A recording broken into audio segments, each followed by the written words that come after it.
I am the Black Guru. What I offer is sage wisdom. This is the Godfather of Harlem, Season 2, Episode 3, Reaction and Review. And tonight's episode had its moments. It really did. It had its moments, but there's some things about tonight's episode in which I'm kind of starting to scratch my head about in regards to how they get in and out of some of the plot points they bring up. One thing I love about Godfather of Harlem, I believe, is one of the most underrated shows.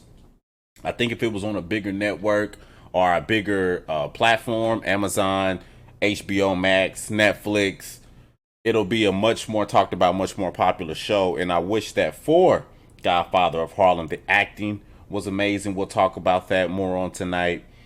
But there's little things about it, little things, little contrived things that kind of send me the wrong way at times. But so it kind of fucks with my enjoyability of the show. Let's get right into it. So we start out the episode with your boy bringing in the money. So it looks like the 10 Harlem's plan is going off without a hitch. So 10 Harlem's is going off without a hitch. They making money hands over foot. And there's this moment where Bumpy's all like, "We're gonna get dinner tonight." And he was like, the guy on the screen is like, "Smothered pork chops and rice?" And he said, uh, he's like, "Yeah." And he said, "And a biscuit?" He said, "Yeah, 2 biscuits." "And red velvet?" He said, "Yeah, red velvet cake." And then he goes, "Ah!" I said, "What the fuck is that?" I said, "What was that about, bruh? That shit was weird, bro. Y'all making all this money to get a good plate of soul food and some red velvet cake?" And red velvet cake is awful, by the way. It was just weird, bro. I did not like this scene, bro. I'm like, okay, we kind of opening up on we opening up on the bad foot, because, he's like, "And red velvet cake?" And then Bumpy's like, "Yeah." I'm like, bro, it's not that deep, bro. I'm like, it's not that deep, bro. Like, y'all making enough money hand over fist, bro. Y'all can go get a good plate of food anytime. What's this about? Anyway, so this is the opening scene. I'm like, okay. So we get into more of an official opening when we have our sister here. And oh my god, I'm so terrible with the names on this show. I meant to do better by that. Start next week, I'm gonna have some names better, hopefully. But we have our Muslim sister here with her sister slash daughter, and they're walking out, and she sees a boy grab an apple, and he holds the apple to her. Oh, so sweet. We'll be back to that scene later. Bumpy walks in, sees his wife working on all of Powell's stuff all over the house, and he was like, "Damn, maybe we should get you an office." This storyline's kind of spicy right here. I don't know what's going on, but it's going on, and I do want to see where this kind of goes, because she is doing a lot of stuff for Powell right now, and considering who she is, technically she doesn't even really need to be working, right? She doesn't even really need to have a job. You know, mind you, this is the 1960s. She's the wife of a very, very rich man. Why is she fucking working? And I don't understand. Like, I don't even think that would happen at that time, but she is, and she's working for Powell, and I think that's starting to, we're getting some love triangle stuff here, which was her disposition last year, or her character last year. So come to find out, there's some bullshit that happened back at the Apple stand, where it was some police brutality, and I'm gonna be honest with you guys, I did kind of moan. Sometimes when we introduce race into shows, black and racism and stuff, it's always like police brutality. It's always kind of the same shit. Quite honestly, it's always police. They were just standing there doing nothing, and the police attacked them because they was racist. It's like, yeah, yeah, but can we make it? Can we make it more plausible? Can we make it more?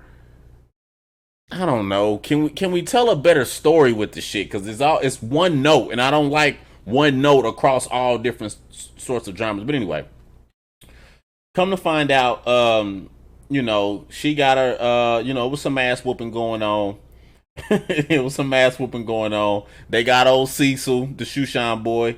They got Cecil, kicked his ass, kicked this guy's ass, and they ran their ass down to jail. And they looked at Bumpy and said, "Hey, Bumpy, you gotta help us, man."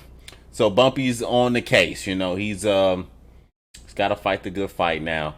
We cut to Malcolm and Muhammad kind of having just a brief conversation, establishing that what's going on between Cash's ex and Cash's ex and Malcolm X, talking about meeting the Honorable Elijah Muhammad because he's in New York, and they're going to sit down and actually meet with him and see what they can do about getting Malcolm reinstated. This storyline, it gets better in my opinion.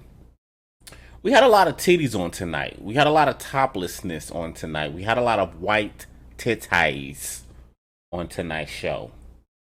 So we got a couple of pair of white titties on tonight.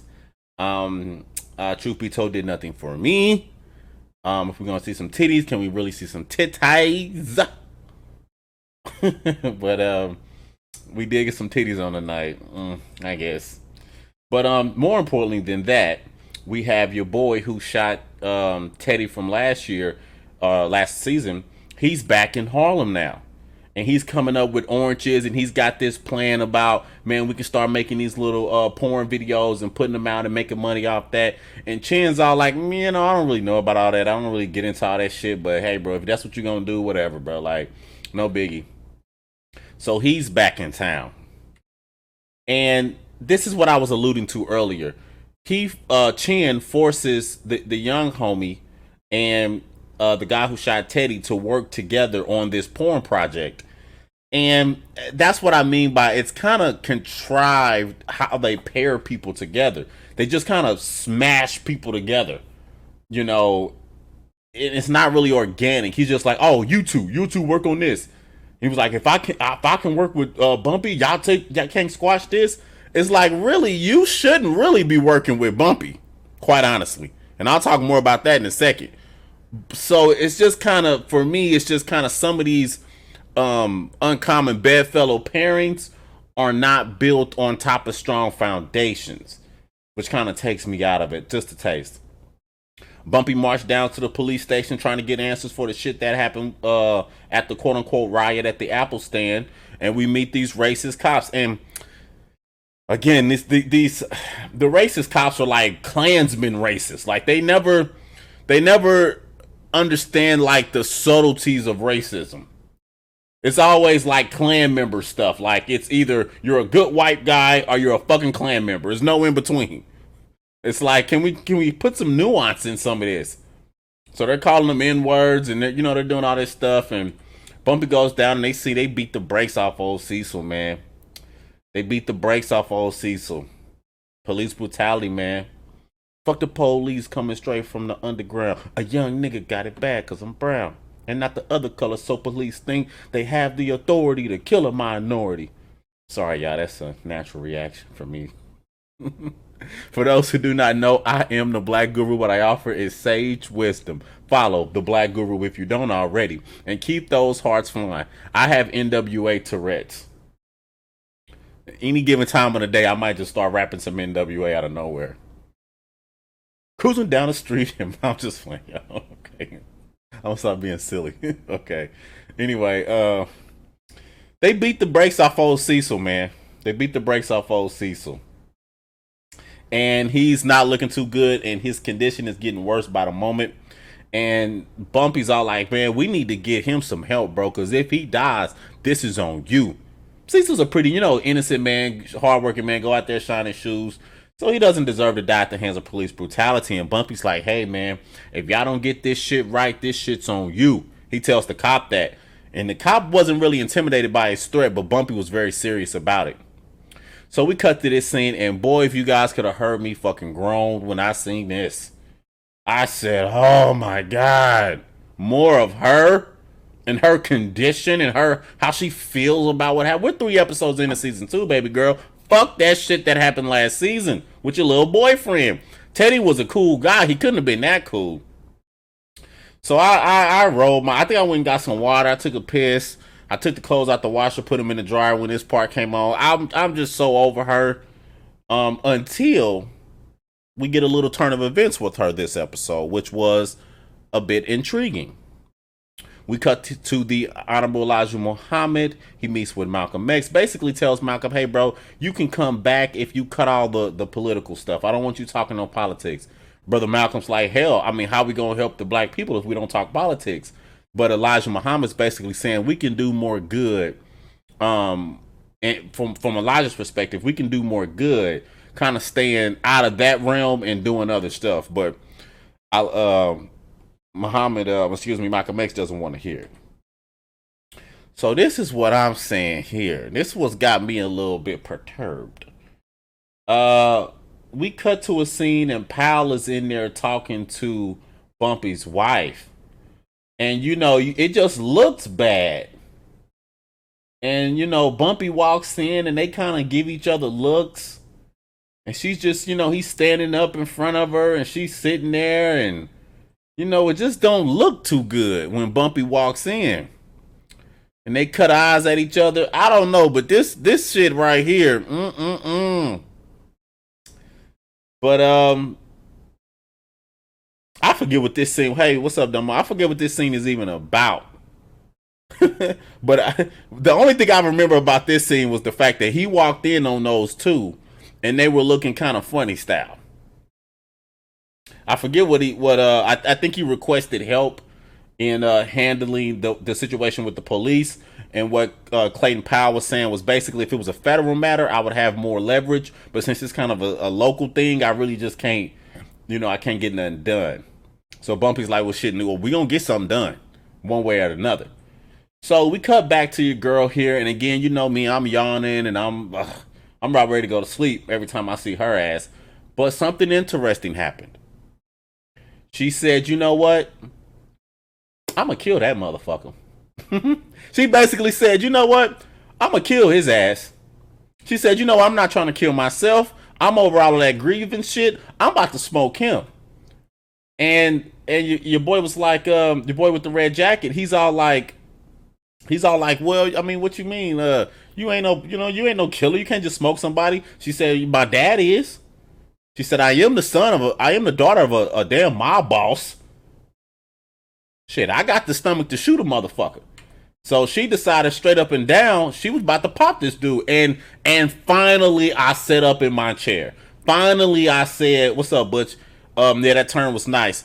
Finally I sat up in my chair and I said, okay, now this story has some sort of juice. Because for the last 3 episodes, we just cut to her crying and bitching and moaning. She been crying and bitching and moaning since season 2 started. So I'm like, oh my God, I don't have time for this. But finally, her storyline has a little bit of juice.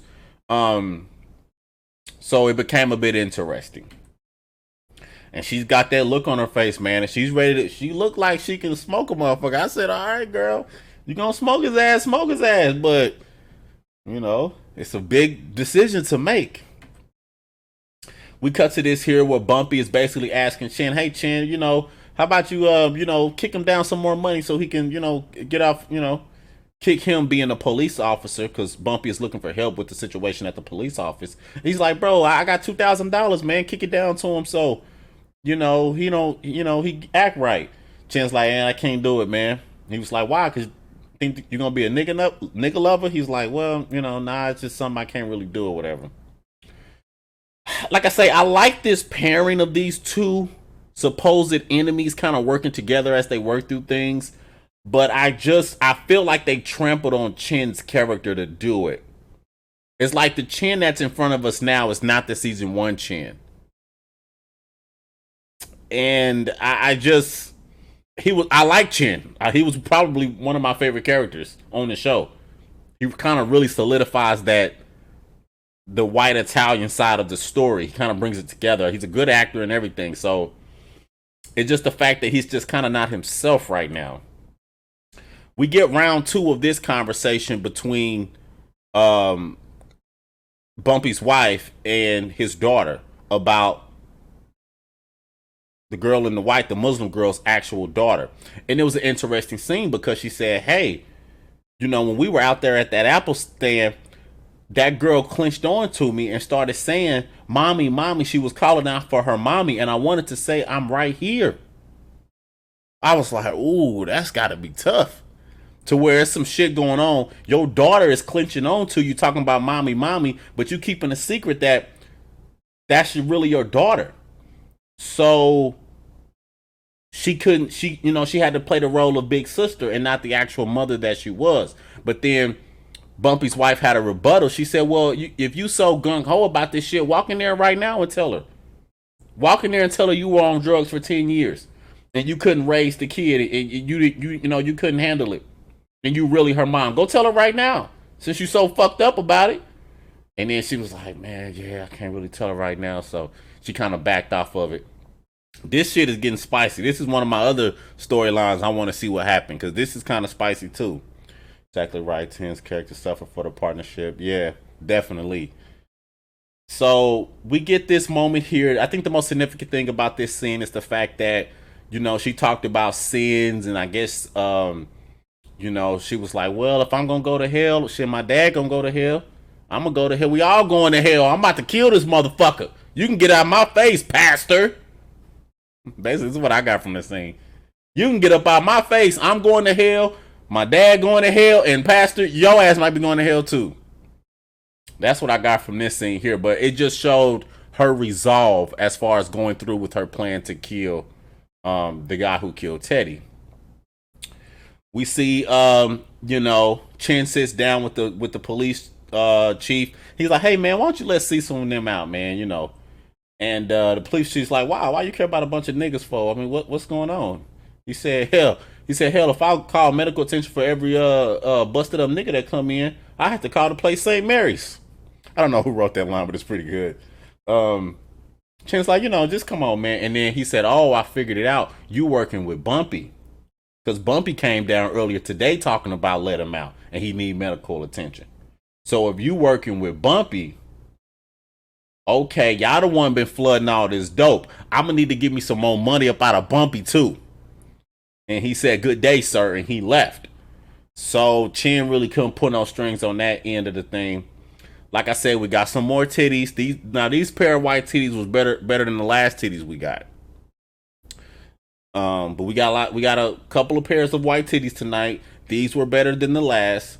But what up, Shifu? But I'm not really a big fan of white titties. Not really a big fan of white titties. But they definitely got better from the previous scene. So I'll have to give these titties 2 thumbs up. I give these titties 2 thumbs up. We get this scene here while they were shooting this is where this scene comes from. They're shooting the pornography, and the guy's like, we just see a bit of a rift between the guy who shot Teddy and forgive me, Red Jacket's name. I forget his name at the moment, but Red Jacket. So we see that they're not really on the same page. I don't think Red Jacket really appreciates him either, and he gets called out on it because he's like, "Hey, you like that girl, so you've been kind of bucking up to me a lot because you still like that girl. You got the hots for that girl." And like I said, I'll be better with names next week, you guys. I hate not having my name straight. Oh my God, I fucking groaned so hard when I seen this scene. This was the worst scene of the episode, in my opinion. She pulls up on Teddy's mama, and the scene opens up with the mama sitting there. They at a counter. I don't know what fucking counter they're at. Blacks and whites sitting together at a counter. I don't know what's that about. But they sitting together at the counter, and the mama opens up saying, "Oh, meeting you these last few weeks then showed them my husband good." I said, "Oh my God." Hey, these Jacksons, it's crazy. Very period piecey. But it's like when she opened up with that scene and that been meeting you these last few weeks and done some real good for my soul. I said, "Oh man, here we go with the fucking Negro spiritual shit." And basically, little white girl said, "Hey, I'm about to kill the dude who killed Teddy." That's where I'm at with it right now. And then the black mom goes, "Hey, you asking for my permission?" No, cause the good Lord gonna get his revenge in the end. All that shit. And I'm kind of proud of the white girl because she's like, look, I'm not trying to hear that shit for real. I'm not really trying to hear that. I'm about to, I'm just letting you know what I'm on right now. So, but the black mama gave me that old Negro spiritual stuff, and I wasn't a big fan of it right here on this particular scene. Now, this scene right here, this is the best scene of the episode. Let's get down to brass tacks. Best scene of the episode. This scene triggered me. I was literally triggered. Bumpy's walking with his daughter. They're just kind of chopping it up. Police pulls up, harasses Bumpy and his daughter, searches him, humiliates her. Her name is Margaret. Yeah, now I remember her name now because the police asked her, what's your name, little girl? She was like, Margaret. He said, Margaret, that's a white girl's name. And Bumpy was like, motherfucker. I was like, motherfucker. So this scene triggered the fuck out of me. I was kind of tight, and then they pull Bumpy. Bumpy had, a shave. He keep a little blade with him. They pull out his blade, and then he puts the blade to his neck. He being the police officer puts the blade to Bumpy's neck, and he moves it around like pantomime's cutting his neck, and hands him his blade back. He said this could be 3 years, and hands him his blade back. And Bumpy was tight. I was triggered. Bro. This scene was, man, that type of police harassment is not good, bro. So this scene really got to me. Yeah, and this guy, he played a good role tonight because he pissed my ass to smooth the fuck off. So Bumpy goes to Chin and say, hey man, Chin, bro, I'm trying to do this. I done been here. I done been to talk to Powell. I done been to talk to a few people to get this done. Hey, bro, what's his address? Because we done playing. Bumpy said, hey man, sometimes we need some street justice. We can't keep doing this. And that's really what's the message of tonight's episode, which actually makes tonight's episode a good show and a good episode. Because the message was, hey, street justice. And Bumpy was like, hey man, we need some street justice, bro. I can't keep playing around with this dude like that. He humiliated me as I'm walking down the street in front of my daughter and talk crazy. And then Bumpy asked Chin, hey Chin, put yourself in my shoes. What would you do? And Chin gives this look like, you're right. See, this is why I don't like this shit, because they're killing Chin's character. They're killing Chin, bro. Chin was never this guy, bro. He was never this guy. Chin was never this fucking guy, bro. But Chin's all like, oh, you're right. It ain't right. Things ain't right, Bumpy. It ain't right, man. Chin was never this dude, bro. Chin didn't like Bumpy. He don't like black folks. He's as racist as the fucking guy that did all the shit. So that's why I'm like, man, we're really sacrificing Chin's character. Hopefully this goes somewhere constructive and it's not that big of a deal ultimately. But Chin kind of gets his little puppy dog eyes. Like I say, he's a great actor. He's really, really good. We cut to one of the other better scenes of the night when we get Muhammad Ali, Cash's ex at the time, Malcolm X, and the Honorable Elijah Muhammad having a conversation. The double cross is going to come eventually, and it's just, I hope it all makes sense. And this scene was so good because of the power dynamic as Elijah Muhammad is receiving Cash's ex into the Nation of Islam. He's welcoming him in, and he's basically at the same time shitting on Malcolm X. So he's basically doing one of these things where he's flexing his power and kind of putting Malcolm in his place because he's about tired of Malcolm's ass anyway. And there was a moment where the Honorable Elijah Muhammad says, hey, you want to get your name. Since you joined the nation, you want to get your name. And Cash's ex was like, well, I already got a name. Brother Malcolm said I'm Cash's ex. And Elijah Muhammad said, well, Malcolm X don't give out names. I do. And I'm naming you Muhammad Ali. And, Muhammad, he took that and said, yeah. And then the acting on the Malcolm X character was so great. I mean, the way they're cutting each other's eyes, the way that he's reacting to some of the side blows and the sneak dissing, I should say. Oh, it was so much sneak dissing going on between these two. I mean, look how they're looking. I mean, it this is Oscar worthy shit right here, or Emmy, I should say. This was an Emmy worthy than just acting performance because you believed everything you saw. Look at this shit. Look at these motherfuckers looking at each other. Y'all know that look. Y'all seen that look before. Y'all know when a motherfucker look at you like that, they mean business. They don't give a damn. That's a hey, bro. I'm done. I'm so sick of your shit. That's a I'm so sick of your shit. Look, beautiful, beautiful acting. So we get, like I said, my sister, she's ready to kill now. White girl's got the gun. She's ready to go to work. Again, Pal and Bumpy's wife really kind of close. They go down there together, kind of arm in arm, talking about we about to do a sit in, and they start singing "We Shall Overcome Someday," and they clapping, and they trying to do all this singing and shit. While we cut to your girl, and she pulls up on the guy who shot Teddy. She sneaks into the warehouse where they're doing their work. She walks up on him with that pistol in her hand. I don't even think she really said many words either. And he's like, whoa, whoa, whoa, whoa, what are you doing? And hey, y'all, she pops his motherfucking ass right there on the spot. Bam! Shot him in his leg. Your boy comes from around the corner once he hears the gunshot and starts yelling at the girl, what are you doing? You know what the fuck you just did, you fucking crazy witch? You know what the fuck you're doing? And she's all like, and then the guy is ordering the dude in the red jacket to shoot the girl. Shoot the girl, because he's a made man. He's like, shoot her, shoot her. And he decides not to shoot her, but actually turns around and shoots him in the head. So now, Red Jacket and the girl are kind of paired together now because they both basically killed the made man. So it's going to get real kind of crazy for Chin right now. Chin's side of the ledger got a lot of red in it because he's got to get some stuff figured out.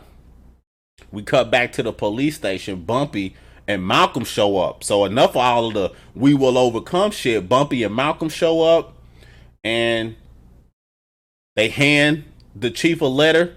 The letter says call home. He calls home. They got the black man at the house with the kids tied up with the wife.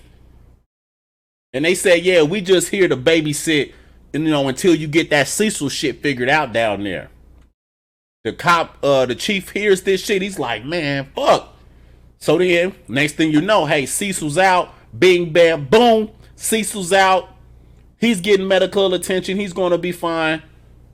And all's well that ends well.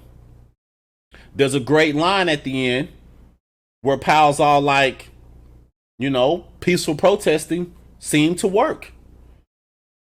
And then Bumpy's like, yeah, the power of moral persuasion. No, it ain't no power, no moral persuasion shit. Sometimes you need that street justice to get shit done. That's the moral of tonight's episode, ladies and gentlemen. Street justice. When you dealing with these sorts of situations, clapping and singing in the lobby, that's not gonna cut no mustard. Maybe it will. Maybe moral persuasion works, but there's other things and other methods that work a lot faster, as we see in tonight's episode. So ultimately, I would say tonight's episode was a good episode. I enjoyed it for sure. I definitely enjoyed it.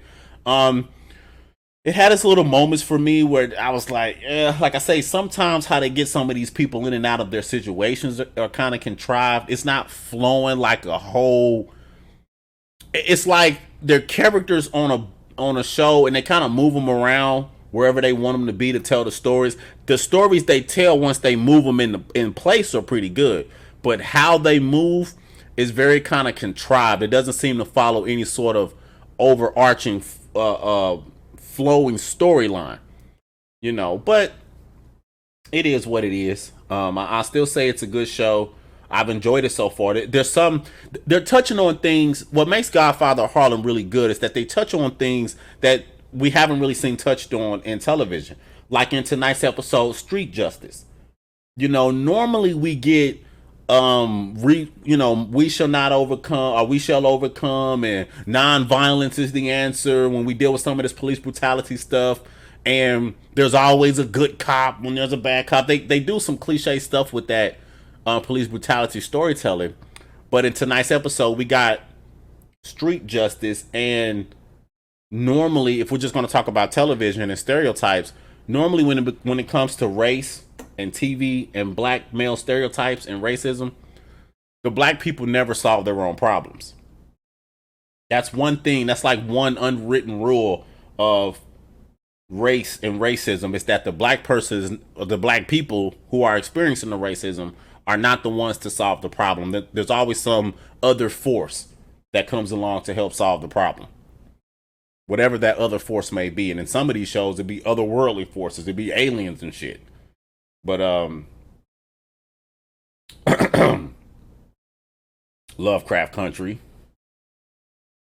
But anyway, but I think this show touches on some taboo-ish stuff. It's not truly taboo, but I think they have a different perspective. So I'm allowing them some kind of leeway to tell some different perspective stories. They're not doing a lot of cliche stuff, and in that regards, I like this show because they're not doing the cliche thing. Even though they do cliche shit to get to a place to tell a unique story. So I am the Black Guru. What I offer is sage wisdom. Follow, subscribe. I'll be reviewing this entire season of Godfather of Harlem. And I give tonight's episode probably like I want to give it an 8, but an 8 just feels high to me. It just feels a little too high. I want to give it an 8, but it just feels too high. I'm going to give it a 7 out of 10. I'm going to give it a 7. I want to say 8, but that feels a taste too high. So I appreciate everybody's time, and I catch you guys on the flip side. One love.